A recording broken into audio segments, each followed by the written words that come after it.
Hi, it's Rich Hoffman here. Been a lot of talk about Aaron Rodgers, the football player, the quarterback, now at the Jets, formerly the Green Bay Packers. You get to a certain place in your life and you get some wealth and you don't have to struggle for a sandwich anymore. You tend to get time to think about things, and he's at the end of his professional football career and thinking about what's next. And so he's interesting. I think he's an Ayn Rand fan. He certainly reads books. He's inquisitive. I mean, I've never much cared for him until I found out that he was so, his position on the vaccines were good. For a superstar that had a lot of commercial appeal and was often highly sought after to be a spokesman for products. He didn't need to do what he's done, which is essentially go off what people think of the deep end. He had 2020 during COVID, and then of course again in 2022 he went to Peru and did these ayahuasca trips. I think one time he went there with Danica Patrick, she's the former NASCAR race car driver. She's very interesting. She's doing a lot of good things in the conservative movement these days. She's certainly one of the good people. So see that Aaron Rodgers has been hanging around some interesting characters. I think recently he dated someone that calls themselves a witch. So people are confused about Aaron Rodgers, but he went on these ayahuasca trips and claimed to have found meaning to his life, which I think a lot of people who are doing that kind of thing, that's what they're searching for. I personally I don't do drugs. I never will do drugs. I don't think it's a good idea at all. And I think a lot of stuff that these people are searching through ayahuasca, you can do. You can achieve it with your own mind, highly developed. But since he's been on the ayahuasca binge, he's claimed that he can see a Shadowman, this guy with a dark figure that wears a hat that he sees, various places. And the guy's, this Shadowman's holding a rabbit, a dead rabbit, and sometimes he's holding like a knife. And who is this character? So it's got everybody thinking that Aaron Rodgers is just flat out of his mind. But I don't think so. I happen to think that people who are doing this ayahuasca experience, and I tend to subscribe to the idea that a lot of the religious concepts that evolved over time, especially among the Canaanites, people who do ayahuasca talk a lot about the serpent and serpent worship, and where the serpents are. Is it the constellation Draco they're worshiping? Is it because the Earth was settled from the constellation Draco? And there's a lot of talk, but you don't, there's a lot of evidence that still needs to be found to even have the discussion. But when you hear people who typically go through the ayahuasca experience, they see snakes. There's snakes everywhere. They appear all the time. So you start getting the idea of how some of our origin myths have ideas about snakes and why serpents are so worshipped everywhere in every culture, and why dragons and these kinds of characters, where they come from. I think it comes down to the psychedelic use of mushrooms and ayahuasca and whatever culture, wherever you're at in the world, they're taking psychedelics as part of their ritual ceremony, and they're seeing and reporting what they witnessed there, which you could say people are wanting to rationalize that the psychedelics have an impact on their brain. The chemicals are making them see things, hallucinate. I think what it's actually doing is it's overstimulating the brain to see what's always there. When we're born, we're not always, we're born with an open mind to take in whatever information we get, but we learn certain patterns, you learn certain speech, you learn to understand certain colors, and you formulate your field of understanding and how you interact with it in a 3-dimensional, 4-dimensional world, time being one of the dimensions. But as we know through physics, there's a lot of dimensions going on. There's parallel universes going on, and there's life forms that live in those realms. And so what you're getting is information, often I think through these psychedelics, where you're starting to see some competing entities that are fighting for the right to rule. And I call this the politics of the spirit world. And I think it's a very real thing. And I think there's quite a movement, and there's a lot of these shadow people that Aaron Rodgers is seeing floating around out there. And I think he sees it now because of his ayahuasca experience. He created a neuron in his brain that allows him to see things that have always been there. People often see these Men in Black, not the comedy movie with Will Smith and Tommy Lee Jones, but the actual characters. When you have these, like this was in Point Pleasant, West Virginia, after the Mothman prophecies, there was Men in Black that came. There's Men in Black that show up at people's houses after they witness UFOs or claim to be inductees. Whenever they witness a paranormal experience, there tends to be Men in Black that show up, and they don't look quite right. And I don't know that everybody can see them. I think you have to have your mind function in such a way that you do see them. It's just like when you drive down the road every day to go to work, and maybe you don't notice the frontage on a certain store because you drive by it every day. And then one day you're thinking about something, like a kind of meat or a kind of clothes that are coming out. And then it's on your mind, so then you start noticing, hey, that storefront has an advertisement for it. It might have been there for months, but you didn't see it. But until you turn your mind in a way you're thinking about it, you start noticing it. Same thing with these paranormal experiences, and probably the same case with people who go do ayahuasca like Aaron Rodgers did, and all of a sudden now you start seeing shadow people running around.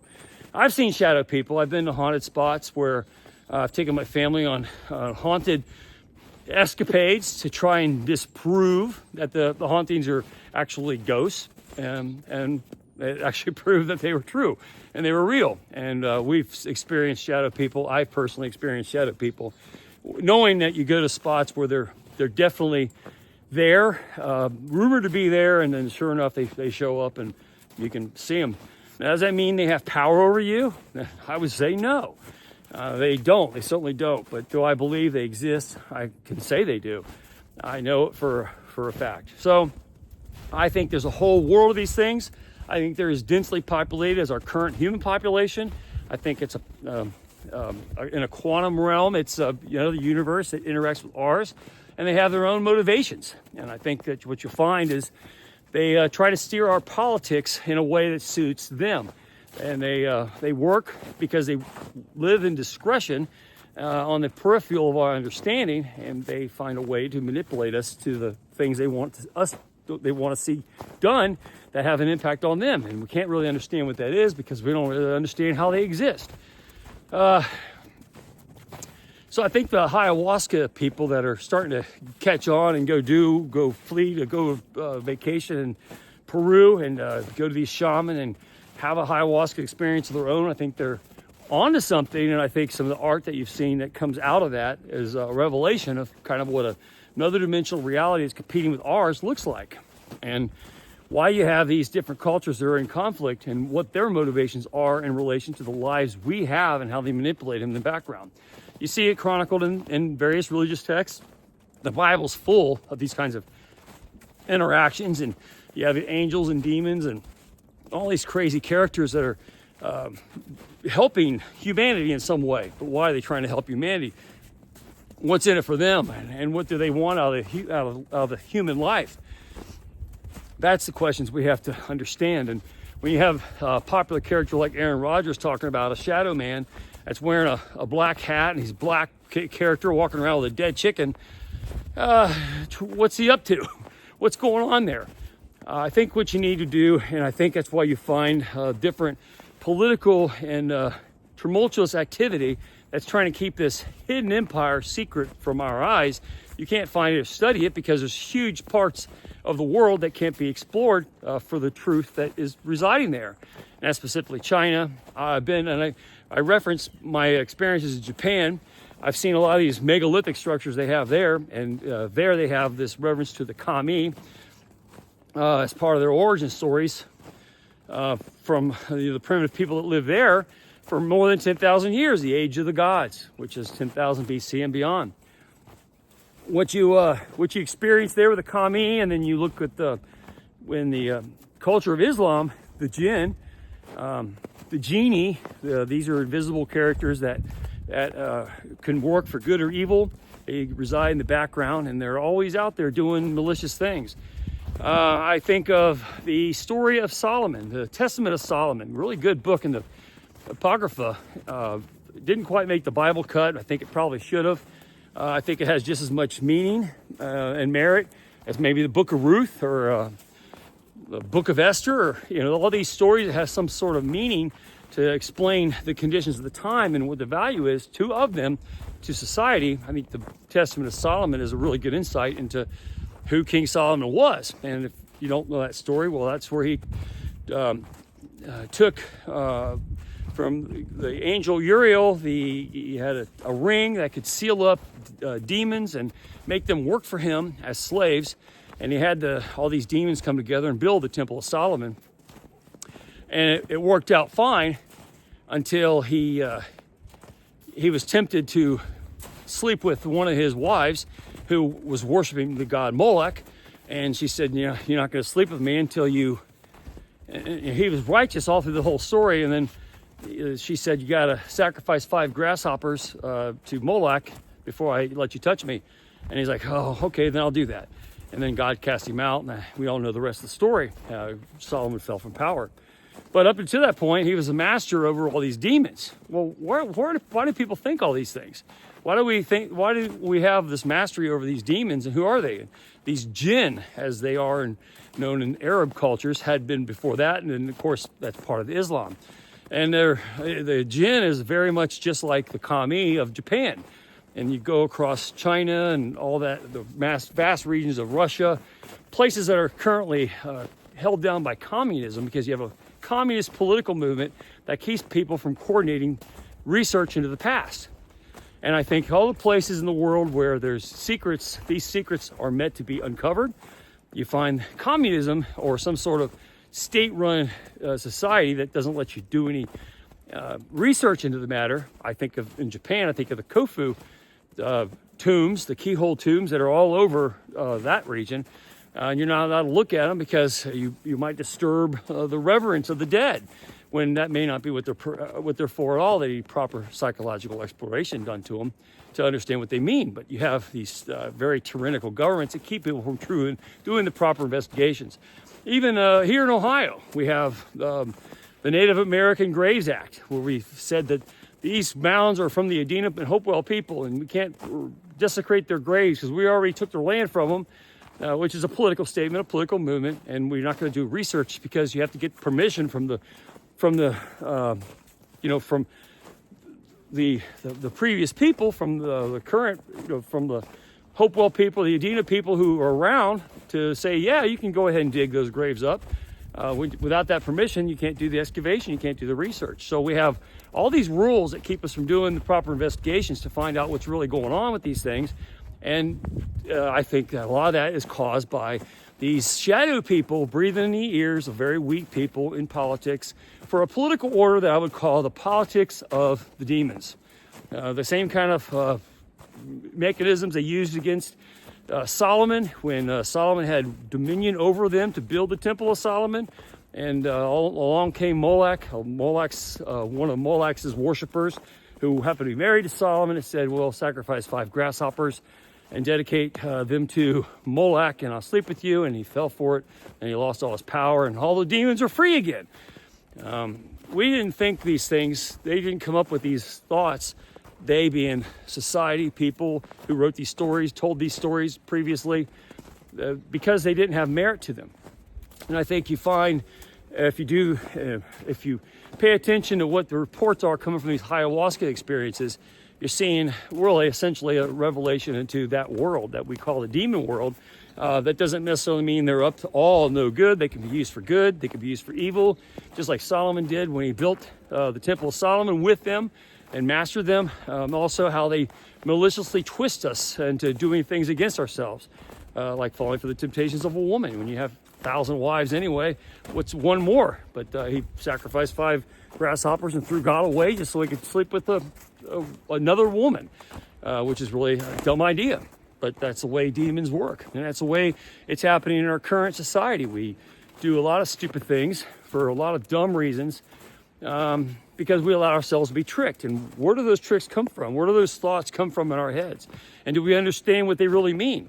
And people seeking the meaning to these things go and do the ayahuasca experience. They're going to Peru and asking shaman, hey, tell me the way. And we have cultures for thousands of years that have been doing the same thing. And what they find out is there's a vast number of life forms that are out there competing for our attention.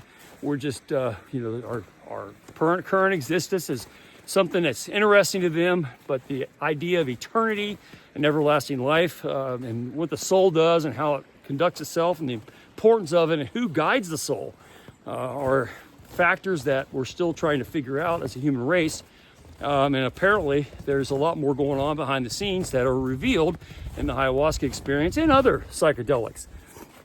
Not that that's something anybody should embark on, but I think it's important to understand that there is more to it, and it can be explained through physics, but you can't use what you've known. You have to be willing to accept new information about the nature of parallel universes and the quantum existence that is within them, and life forms that you may not be able to see because you haven't trained your mind to see them. That doesn't mean they don't exist. And I think you'll go back and look at ancient texts, and especially the Testament of Solomon, for evidence at a time when they didn't have movies on TV and they weren't reading books about this stuff on the local newsstand. This is stuff they came up with on their own based on their observed reality. And probably the use of psychedelics. I know that the psychedelics and certain mushrooms are certainly used in Canaan, the land of Canaan, and that's part of the reason for the battle against Canaan by the Hebrews to take over that realm that was seduced by this evil because their motivations couldn't be trusted because they weren't always what you thought they were based on their physical presence.